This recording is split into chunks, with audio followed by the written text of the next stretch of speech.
Now, is that magnificent or what? That is a great speech full of information. We won't even be able to get through it all. We'll get through some of it. So we'll take a few points from it now.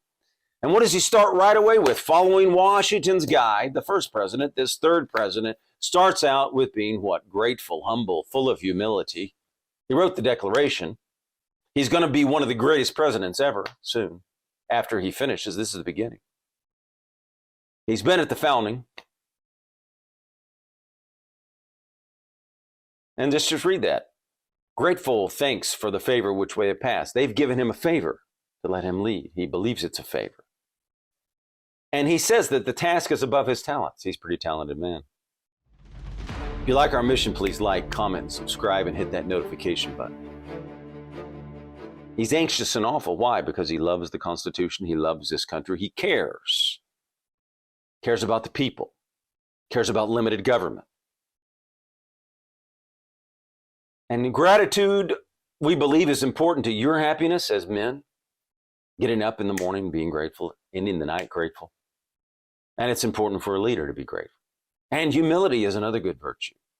No matter what you've accomplished in life, to be humble. Washington had it, and Jefferson articulates it here. Two of the greatest presidents ever. Both put this in their speeches. I shrink from the contemplation and humble myself before the magnitude of the undertaking. He thinks it's a big undertaking, right? The job's bigger than him, he believes, right? How many people believe that today in Washington? They kind of consider themselves, many of them, better than you, above the job. And remember, this is the man who wrote the Declaration of Independence. But his humility shows through. He understands the constitutional powers as well, doesn't he? He knows he's going to work with whom? What does he say? I'm going to work with you, Congress. Because he knows the legislature is the one who writes the laws. He understands and knows the Constitution. He knows what was ratified, limited government, enumerated powers. He knows his role constitutionally.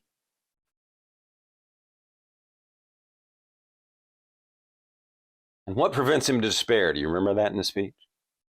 Utterly indeed, should I despair, did not the presence of many whom I here see remind me that in the other high authorities provided by our Constitution, I shall find what? What does he say? I'll find resources of wisdom, of virtue. You see how they talked back then? Wisdom and virtue were so important. Today we live in a society that is by the moment. Today, the second. Wisdom's acquired, usually, through experience and reading of books and others things. But he's relying on the Congress and their wisdom. He's not going to be a dictator. He's not going to be a king. That's not Thomas Jefferson. He understood the Constitution and limited government. And of what else? Zeal. And he'll rely on wisdom and virtue and zeal under all the difficulties coming, he says. We don't speak. Our politicians don't speak often enough on virtue and wisdom. Proverbs speaks of wisdom. And while it may be a little different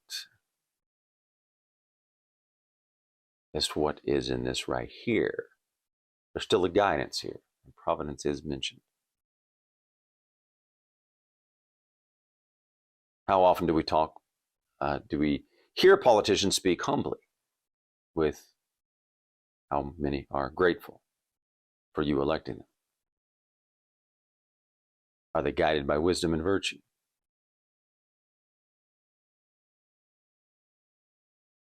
Are they looking for others who have those qualities? So in your life, a little lesson outside of the presidency. If your friends have wisdom and virtue, you can call them. You can run a question by them, right? And enhance, enrich yourself. For example, I want to talk to somebody, I can call Brian, a wise man, and run it by him. You see? You want to surround yourself with wise men of virtue. Then you can go and ask a question. Hey, is this a good idea? What do you think about this? What do you think about this? And a wise man of virtue will be able to give good advice. And you can have gratitude for those friends. I have gratitude for Brian and his friendship.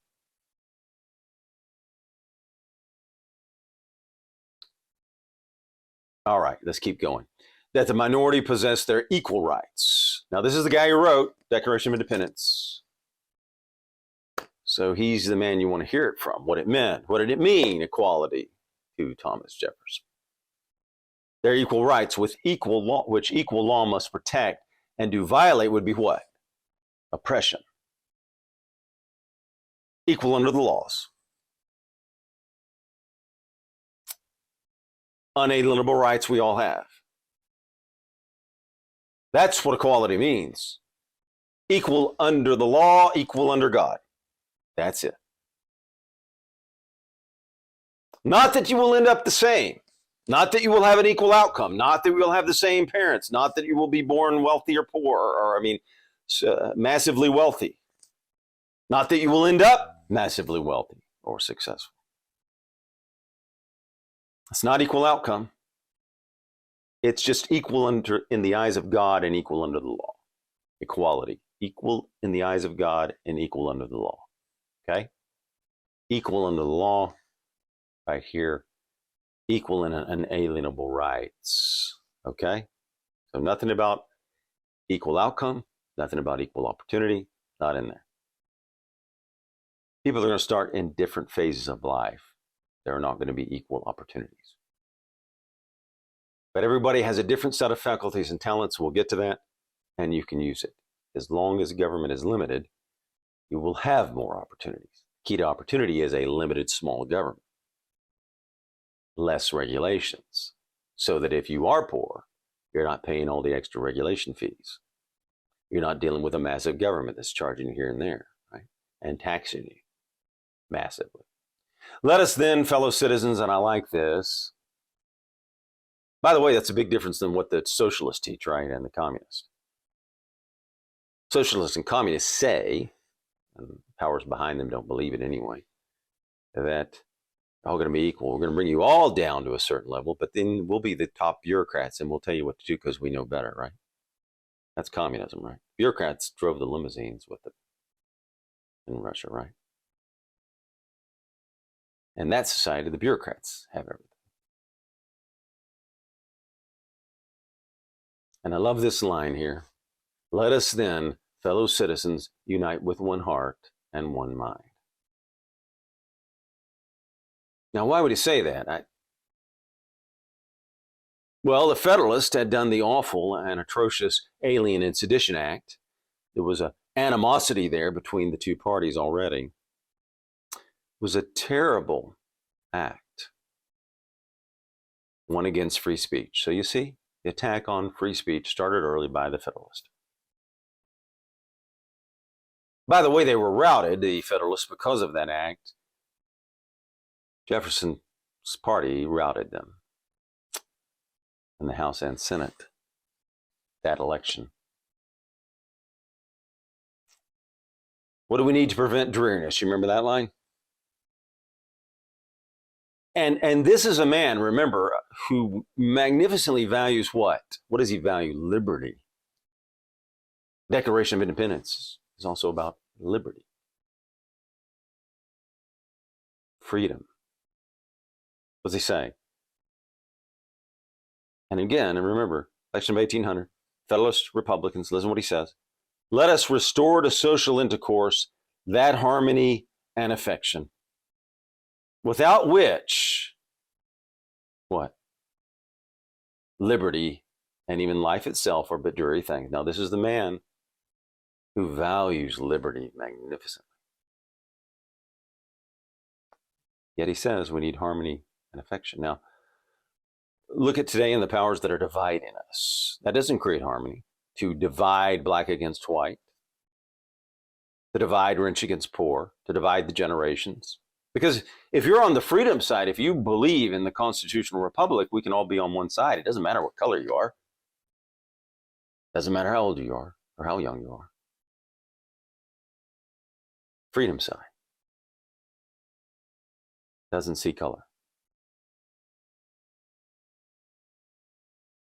It's a way for the powers that be to gain power. He is talking about harmony and what? Affection.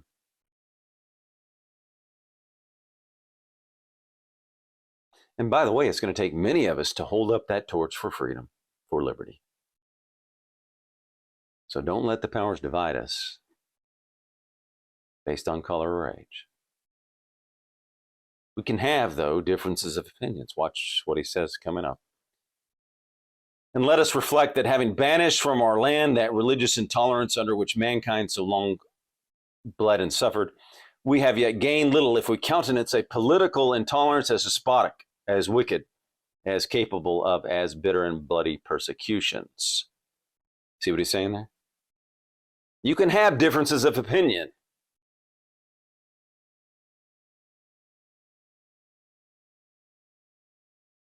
Now, they now, watch, want to shut down opinions. The agencies and all these factions. Don't want you to speak. Don't want you to have a difference. They want you to take the narrative, the super narrative, and follow it blindly. We must help Ukraine, but not protect the southern border. We must do this. We must give billions and trillions for, must give billions for foreign aid and have this. So you can have a difference of opinion and state it. You don't have to agree with the federal government.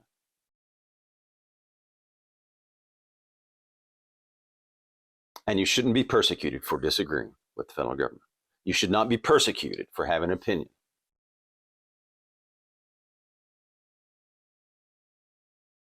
And we're going to have to learn to be able to talk to each other and stand together for freedom, or the powers that be will move us to tyranny.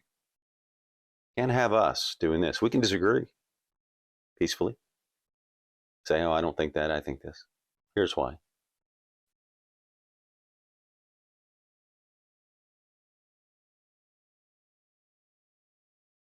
Because what he says going on. But every difference of opinion is not a difference of principle. Now, see, there you get into it. Difference of opinion, not a difference of principle, right? But some are not going to be a difference of principle. Some could be. We have called by different names brethren of the same principle. We are all Republicans.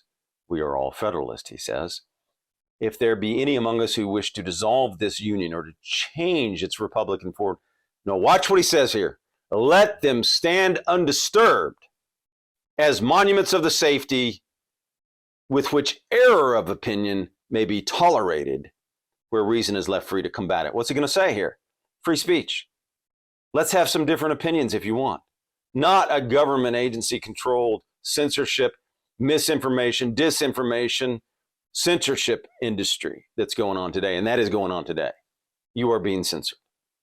We are all being censored.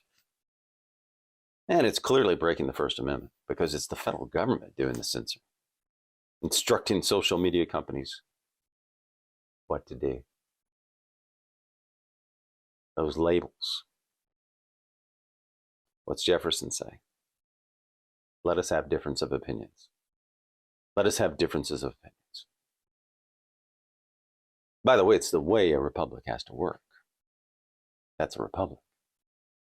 Not a totalitarian government. Let them stand as undisturbed and monuments of safety.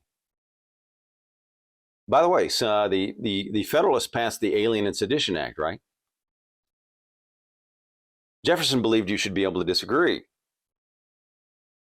He didn't do that. He didn't use the government to suppress. He did not come in the office and then turn around and do what the Federalists did. Jefferson remained true to free speech. You see? And they were dominating. Federalists pretty much ended, lost all their power. But he believed in dissent and free speech. He had come in the Revolutionary era, remember?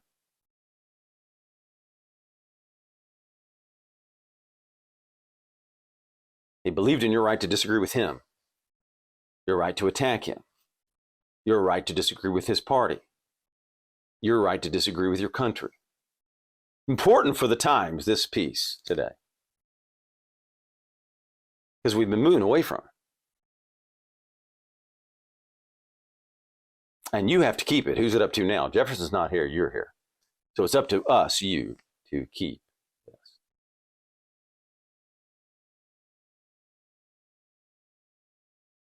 He also goes on to say Republican government is strong enough. There you go. Limited government. He believed in it. Representative government. And here is one of my favorite points. This is just magnificent. But it rings true today for the Marxist and the left. Sometimes it is said that man cannot be trusted with the government of himself. Now watch what leftists and progressives want to do. They want to run your life, right? What happened during the last few years? They wanted to control you, tell you what to do, where to go, how you could go. Control. Sometimes it is said that man cannot be trusted with the government of himself. Here's a big difference, by the way. Conservatives believe you can do that. Govern yourself. Many on the left don't believe you can do that. Well, some say they don't, but they really just want power control, right? It's about power. Can he then be trusted with the government of others? Hilarious, right?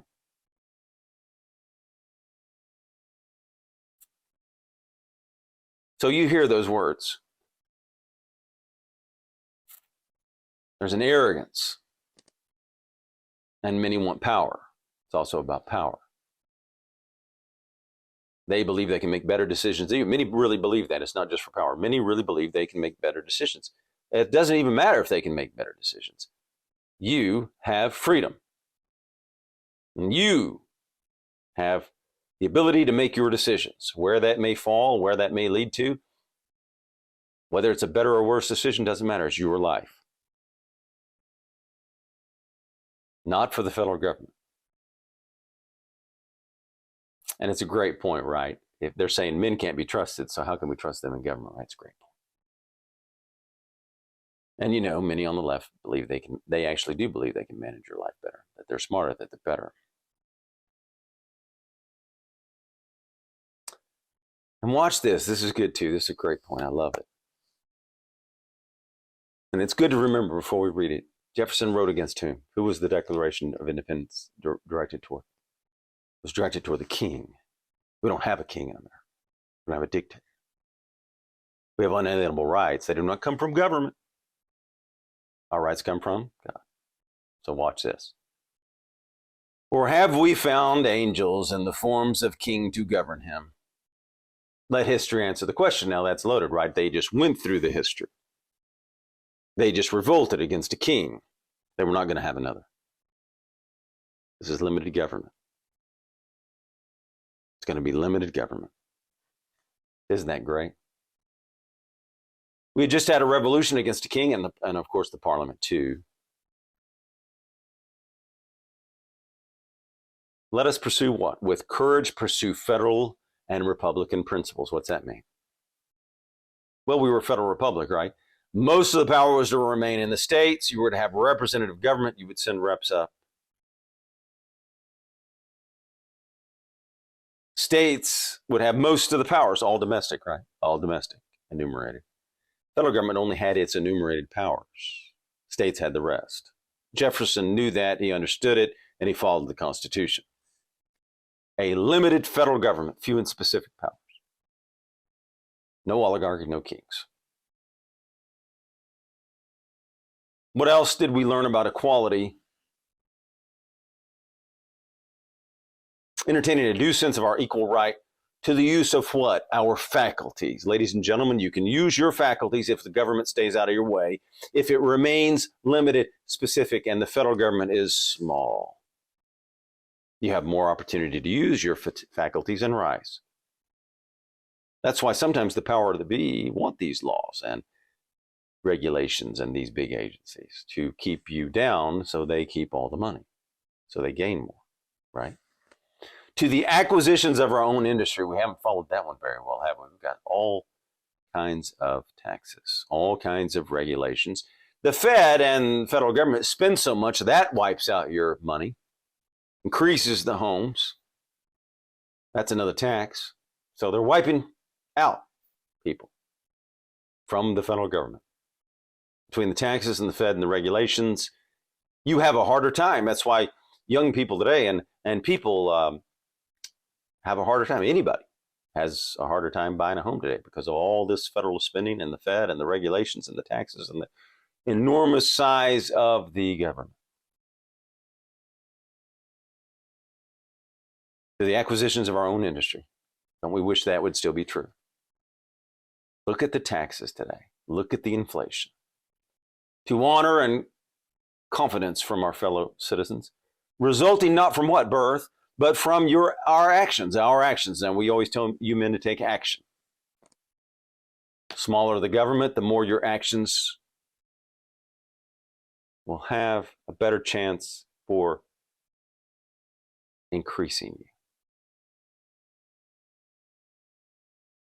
Equal right to the use of our own faculties and to the acquisitions of our own industry. This is a big point. We could stay here all day. We're going to keep going. But so he's saying again, everybody's not going to have an equal outcome. That's not what he's saying. We'll go back to that one point again. I want to make this clear. We want you to be able to use your faculties and keep the government out of your life. So what is he saying? We're going to have a limited government, and then whatever faculties you have, you go to it. You take action and you go do it. Everybody's not going to have the same faculties, so of course you're not going to have the same outcome. Everybody's not going to have the same discipline, so of course you're not going to have the same outcome. Limited government was what was ratified. We have not followed that. We must restore that, though, and it's up to us. We can restore the Constitution. We can restore the public. You can. We don't want a federal government where they're picking the winners and losers. That makes it more difficult for people to move up, whether you're young or old. Whether you're young trying to buy a home or older trying to buy a home, or whether you're trying to retire. By your actions, not by the federal government picking winners and losers. That's not what he's saying. He doesn't say, so the federal government can favor certain large companies, so some companies are too big to fail and we'll have to help them. That's not what he's saying, right? Government is way out of control and way beyond. If Jefferson was here today, it'd be great to hear him in his new declaration he would make, right? Because he wouldn't see this very well at all. Less regulations, less it will cost you. Let's keep going. EPA, unconstitutional. Taking away opportunity of the men and women who did not grow up with large connections. When the government's in the business of picking winners and losers, who's going to get the most help? So you want a small, limited government, so you have more opportunity. The less regulations, the more opportunity for your actions. The smaller the government, the more opportunity for most of you who take action, who take initiative, who work hard.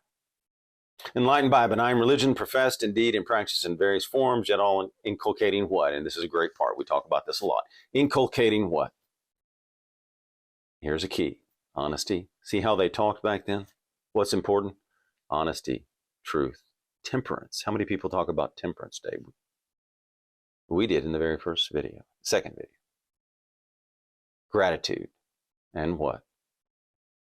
The love of man. Now, those are great virtues for you men and women to practice. Think if in the homes we were focused on teaching that. Honesty, truth, think if more politicians followed that. Gratitude, so important to live a happy life. And the last one, the love of man. Greatest of these is what? 1 Corinthians chapter 13. Love. Right? What if we just had a little more love for our friends, for our close friends, for our fellow man? What kind of country could we have with more love? See, we can disagree and still love somebody, right? Where we found our own Christian principles, here's another example: acknowledging and adoring and overruling providence. George Washington talks about providence. He does. They talk about God. And here's Jefferson acknowledging providence, which by all its dispensations proves that it delights in the happiness of man here and his greater happiness hereafter. So there's more than here. There's a hereafter, Jefferson says. Now here's a question. If you're getting blessed because of the virtues in God, what else is needed? If you're getting blessed by the virtues in God, what else is needed? Is there anything else needed? With all these blessings, what more is necessary to make us a happy and a prosperous people, he asked. And that's a great question, right? Let's say it again.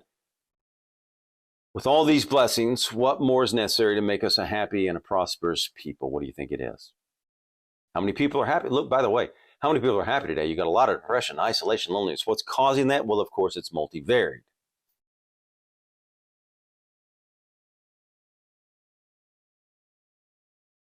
Still one thing more, he says. Here's the answer. Fellow citizens, a wise, and you almost crack up when you say this because we're so far away from it. What's Jefferson say is important? A wise and frugal government. We do not have a frugal government, ladies and gentlemen. You knew it. Trillions and trillions and trillions of dollars the Congress has spent. Doesn't matter the reasons, they've spent it.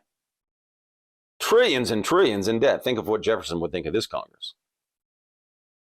He'd be writing a new piece of paper. Beyond irresponsible is Congress. They've done massive damage to you, the people, and the free market. We're not a free market. Their spending causes inflation, makes your life more difficult. Unconstitutional government programs that must be ended to make your life better. You get rid of this unconstitutional government and these agencies, you'll have more opportunity. And we know the federal government has not been frugal in any way, the opposite.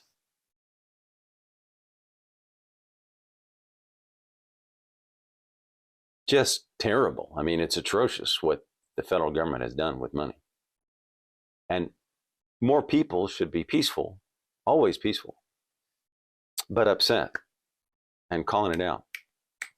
Hey, spending too much money. You're spending too much money. You're running us in debt. You're making our lives more difficult. So far away from what the ratifiers and founders wanted. They did not want all this debt. Epic failure for the people running the country, running your standard of living down.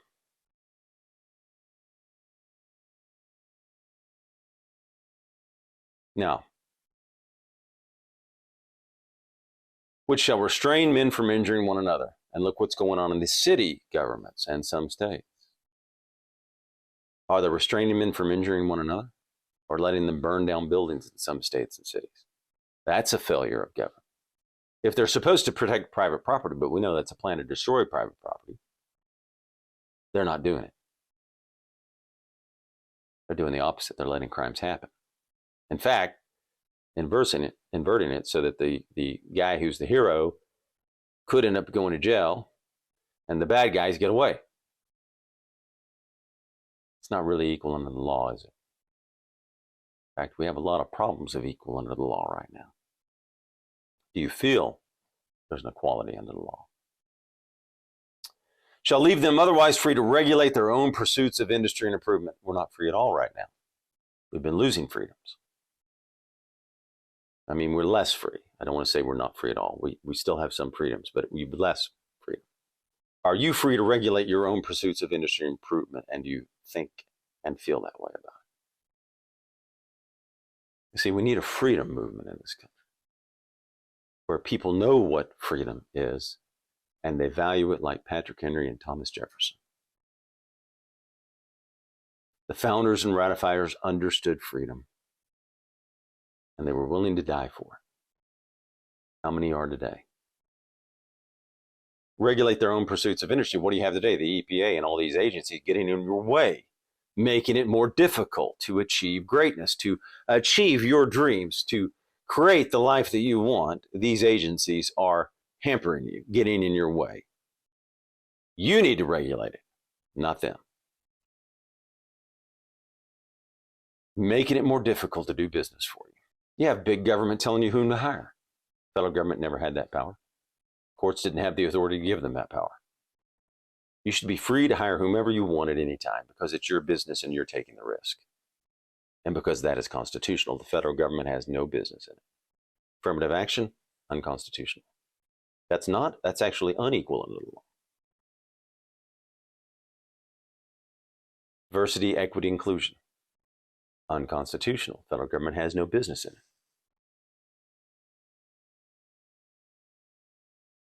Cannot have, constitutionally, the federal government telling you whom you can hire. Cannot have quotas. Unconstitutional. Interfering in your business, and you're the one taking the risk, and it could cause you to fail. Got to be able to hire the people you get along with well, you can work with well, and et cetera, et cetera. People you trust, right? You want to hire people you trust and you can work with. Point is, you should be able to hire anybody you want at any time. It's your business. You're taking the risk. Government cannot constitutionally. Look how far away we've gone from that. We've got the Fed. This is the sum of good government, and this is necessary to close the circle of our what? Felicities. So you now know what Thomas Jefferson thought was good government. Founding father, third president, author of the Declaration, what he thinks about equality, what it means. What does he deem the essential principles of government? You know now. It's very limited, isn't it? His vision was in line with what the ratifiers ratified. Limited government. I will compress them within the narrowest compass they will bear, stating the general principle, not all its limitations. Equal and exact justice to all men, so equal under the law. We're going to go pretty fast now. It's been a long piece.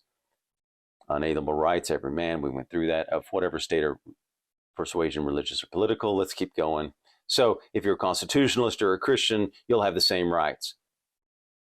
Whether you're white or black, you have the same rights. Equal under the law, equal in the eyes of God.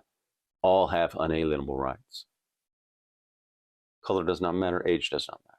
Equal under the law. Peace, commerce, honest with friendship with all nations. Entangling alliances. We won't miss this one. Entangling alliances with whom? Which nations are we supposed to have entangling alliances with? Which ones? Think about it. How many nations should we have entangling? What's it says? Following Washington, entangling alliances with none. So we echoes the great Washington there. Two of the greatest presidents in the history of our country say, don't get involved and entangled in alliances. What's that mean for the United Nations? NATO? Got to get out of the United Nations. All right. He did not like debt. The support of state governments. Here comes the Constitution. The support of the state governments and all their rights. He knew the Constitution. He knew state governments had what? Look at the damage to the 10th Amendment in the Constitution. And look how far beyond their enumerated powers the federal government has gone. We're not going to go through it. But they've gone way beyond their enumerated powers. That's all they had. Jefferson understood it. He knew it. He says it again. He repeats it. Who is most competent for domestic? The state governments, he says, remember? State governments are domestic. And the support of state governments and all their rights. He spells it out explicit. Here's the third president telling you, support the state governments and all their rights. Have our federal courts done that? Absolutely not. They have failed. Has our Supreme Court done that? Not often. Not enough. Has our Congress done that? No. They've passed unconstitutional laws. And what's he say? Why are state governments important? Here he says it. The most competent administrations for our domestic concerns and the surest bulwarks against anti-republican tendencies. You want to keep the federal government from being tyrannical? Make sure the state governments have their rights. Make sure that 10th Amendment is retained. The preservation of the general government in its whole constitutional vigor. He understood the constitutional powers. A jealous care of the right of election by the people. By the people. Elections. So you need, do you feel we have free and fair elections today? You need free and fair elections in a republic. So we got to get rid of mail-in ballots, right? One-day voting. We must ensure free and fair elections. We, the people. What are we doing to correct the abuses of the politicians and administrative state? A mild and safe corrective of abuses which are lopped by the sword of the revolution, where peaceable remedies are unprovided. We want a peaceable remedy, right? We believe in peace. So what are we going to do to correct the abuses when these politicians? Jeff always asks this in the Beverly Hills group. What's the punishment for breaking the Constitution? What's the punishment for a politician breaking the law? Why does nothing ever happen to any of them? What's going to be done to correct the abuses? When they don't follow the Constitution, there has to be consequence, right? Right now, there's not much of a consequence to a federal judge, and I'm talking about peaceful consequences. Work through the law. So what needs to be the penalty legally and peacefully to people who don't follow the Constitution, who are in office, who are a judge, for not protecting the southern border? Where are the penalties? We, the people.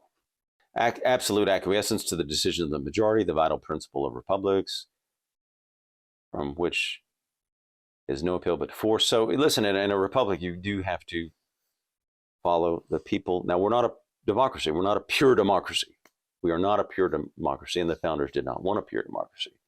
But I understand what he's saying here. You got to listen, and many people today don't even feel listened to. You feel like they're talking down to the people, right? They believe themselves above the people. So that's not the way it was written. That's not the way it's supposed to be. They need to listen and hear, and they're not. Look at the deficit. Look at the debt. Look at the southern border. They don't care. It seems like the majority, because they're not doing anything about it. So it means they don't care, or it's planned. Any way you want to look at it, either they're in on it or they don't care. There's a balance, right? We know what it is. So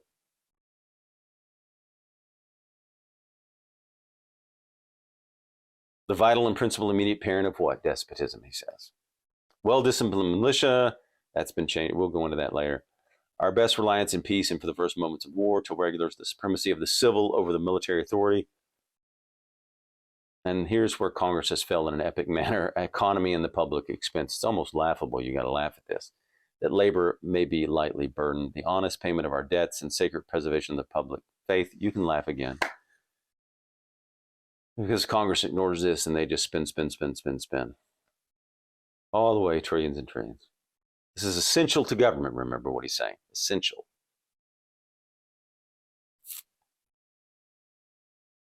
And of commerce, as its handmaid, the diffusion of information, arraignment of all abuses at the bar of public reason, freedom of religion, freedom of the press, freedom of the person, and the protection of the habeas corpus.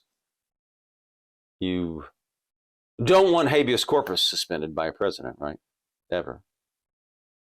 That's important, habeas corpus. He says it right here. The protection of the habeas corpus. So we must always have habeas corpus. Trial by juries, we must always have. So habeas corpus and trial by juries, he's talking about how important they are. We don't want some president just doing away with habeas corpus. So he goes on to say happiness and freedom, and that's very important. Your happiness and your freedom. We don't talk about freedom enough, but it's very important. Big government programs denegate your freedom. Big government interference in telling you whom to hire is unconstitutional and denigrates your freedom. Equal under the law, not unequal. Again, and lastly, the Constitution was one of what? And through this speech, limited government. He understood the constitutional sphere, where the states took care of the business domestically, and the federal government had few limited expenses. By the way, he dealt with the debt and reduced it. So he wrote this speech and followed it. He stayed out of the conflicts of France and England. He did not create new unconstitutional agencies. And we can come back to his presidency and do that, but I want to read this little piece from Monticello.com. Among the Jefferson administration's enduring achievements was to contain the federal government by restraining its physical power. How many presidents have done that, ladies and gentlemen? He did. Do what you say, Thomas Jefferson. So Albert Gallatin, they mentioned he was involved in this. He abolished internal revenue taxes and peacetime /federal spending, repaid half of the national debt, and had a plan to retire the debt before the War of 1812 intervened. Do what you say is a motto. Thomas Jefferson did it. He followed his words and stayed true to his inaugural address. Don't we wish they all would? Here's to the great Thomas Jefferson. 10th Amendment Center states, Thomas Jefferson faced a huge national debt when he took office in 1800, but unlike his modern counterparts, he didn't grow it further. In fact, he significantly whittled down the debt. Jefferson and his fellow Democratic Republicans in Congress knocked about $26 million off the debt through his 2 terms in office. despite taking on an additional $13 million for the Louisiana Purchase, by the way. Great victory. One more quote for him. I'm not among those people who fear the people. They, and not the rich, are our dependents for continued freedom. And to preserve their independence, we must not let our rulers load us with perpetual debt. So now it's up to you and us to restrain the federal government from their spending. Freedom and happiness, Thomas Jefferson talked about. You see, he reduced the debt. Do what you say is one of our mottos at Restoring Men in History. Thomas Jefferson did that. Thank you. If you like our mission, please like, comment, subscribe, and hit that notification button.